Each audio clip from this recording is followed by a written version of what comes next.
Hai Adulebers, kembali lagi bersama aku Nadia. Oke teman-teman, gimana nih persiapan untuk tes PPU? Sebenarnya tes PPU ini mudah ya, kalau misalkan teman-teman paham dengan materi dasar yang ada di dalam PPU.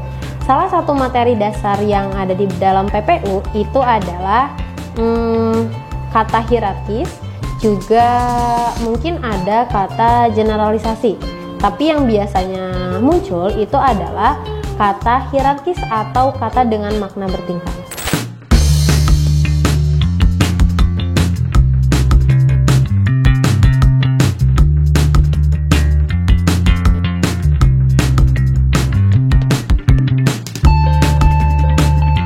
Oke, tanpa berlama-lama lagi, yuk kita bahas soalnya.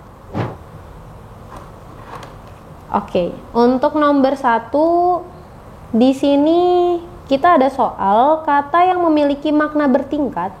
Oke, makna bertingkat dengan kata protein dalam kalimat 2 adalah makna bertingkat itu adalah makna hierarkis ya. Hierarki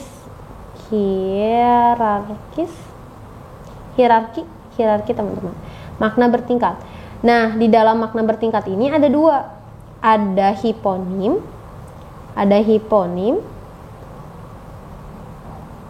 dan juga ada hipernim.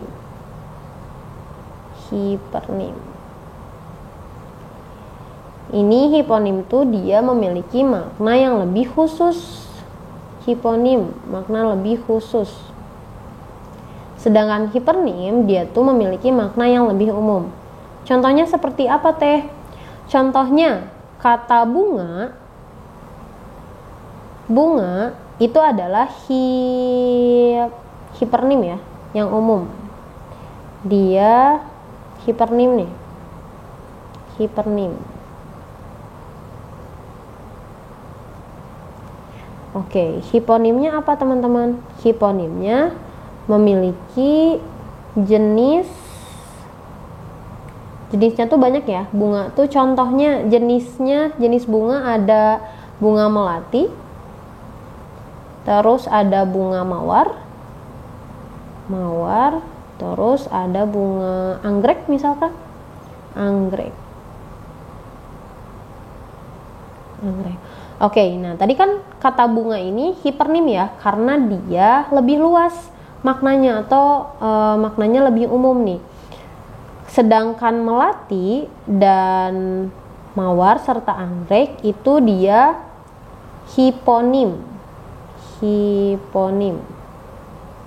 Maknanya lebih khusus ya, hiponim.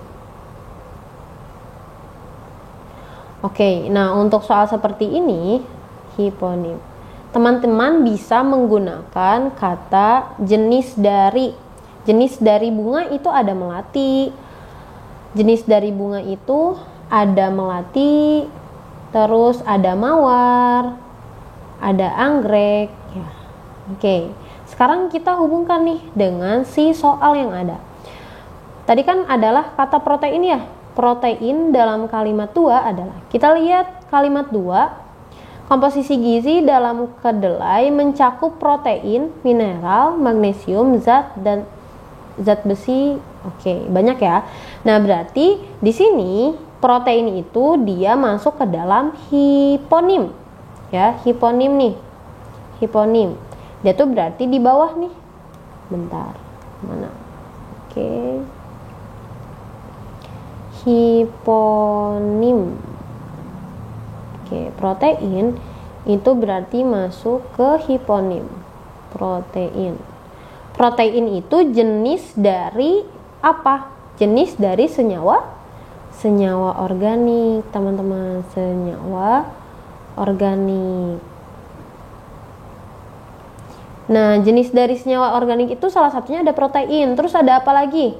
Di dalam teks itu ada apa nih? Ada mineral, magnesium, zat ya. Oke, jadi untuk soal seperti ini teman-teman bisa menggunakan kata jenis dari ya. Itu nomor 1 jawabannya adalah yang B, senyawa organik. Oke, kita lanjut ke nomor 2. Ini juga sama. Kata rempah memiliki hubungan hierarki dengan di kalimat itu, di kalimat keberapa ya? Kalimat 2. Selain itu, rempah juga merujuk pada bagian tanaman yang memiliki aroma khas dan digunakan sebagai bumbu. Di sini ada bumbu penguat rasa, pengharum, dan juga pengawet. Nah, berarti kata rempah itu dia adalah hipernim ya, rempah. Rempah itu adalah hipernim. Jenis dari rempah-rempah itu ada apa aja teman-teman? Jenis dari rempah itu ada, karena kan di sini kan ada bumbu ya, bumbu. Berarti mungkin merujuk pada bumbu dapur misalkan. Apakah herbal? Ini bukan. Bawang putih? Bawang putih dia masuk ke dalam rempah ya. Bawang putih. Apakah tradisional? Tradisional bukan ya. Tradisional. Bunga lawang. Nah, bunga lawang juga ini bisa nih masuk ke dalam rempah. Bunga lawang. Terus bisa kita tambahin bawang merah misalkan. Bawang merah. Cabai merah kan dia masuk ke dalam rempah-rempah. Jamu ini bukan ya. Jadi jawaban untuk nomor 2 itu adalah yang B dan juga yang D ya. Karena bawang putih dan juga bunga lawang itu masuk ke dalam rempah, jenis rempah. Soal selanjutnya nomor 3. Nah, di sini ada perluasan makna.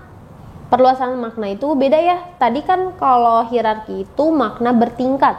Kalau perluasan makna itu adalah generalisasi. Maksudnya gimana teh? Jadi untuk yang generalisasi ini dia adalah kata yang awalnya sempit menjadi maknanya tuh banyak gitu. Contohnya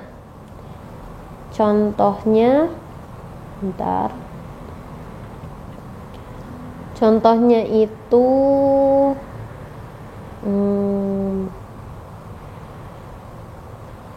contoh dari generalisasi adalah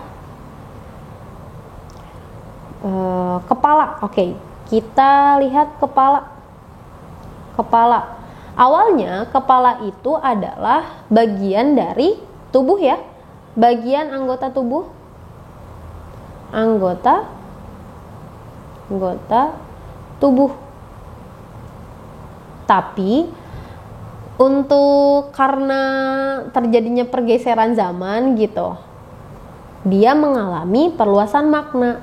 Jadi kepala ini bukan hanya bagian anggota tubuh, tapi biasanya adalah seorang pemimpin ya. Pemimpin. Contohnya kepala sekolah. Kepala sekolah itu kan adalah pemimpin sekolah. Dia mengalami perluasan makna. Yang awalnya bagian anggota tubuh menjadi luas maknanya menjadi pemimpin. Untuk nomor 3 nih kita sambungkan. Untuk nomor 3 itu jawabannya adalah yang A teman-teman. Kata viral. Kenapa teh viral?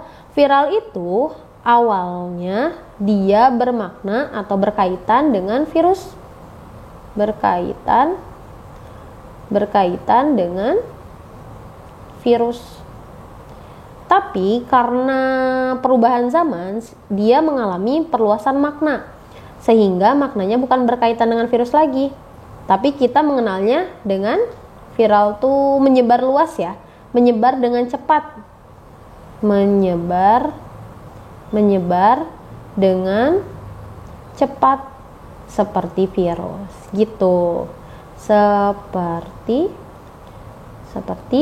virus. Jadi jawaban nomor 3 adalah yang A.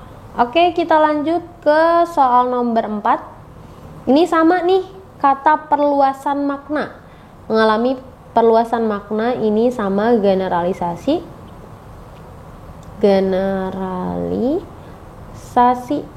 Jawabannya itu tadi kita udah bahas ya. Jawabannya adalah yang Oke, betul. Jawabannya adalah yang A, kepala. Karena awalnya kepala itu anggota tubuh, tapi di kalimat 3 dia merujuk pada Kepala Dinsos P3A Bali. Dia merujuk pada pemimpin ya, pemimpin suatu jabatan. Oke, jabatan seseorang. Oke, jadi untuk nomor 4 adalah yang D. Oke, sekian teman-teman pembahasan tentang makna hierarkis, atau tadi juga kita bahas tentang generalisasi. Semoga teman-teman dapat memahami tentang soal-soal seperti ini dan dimudahkan saat mengerjakan tes SNBT. Segitu dulu untuk video kali ini. Semoga bermanfaat. Jangan lupa untuk share video ini, like, dan juga subscribe YouTube channel EduLab Indonesia.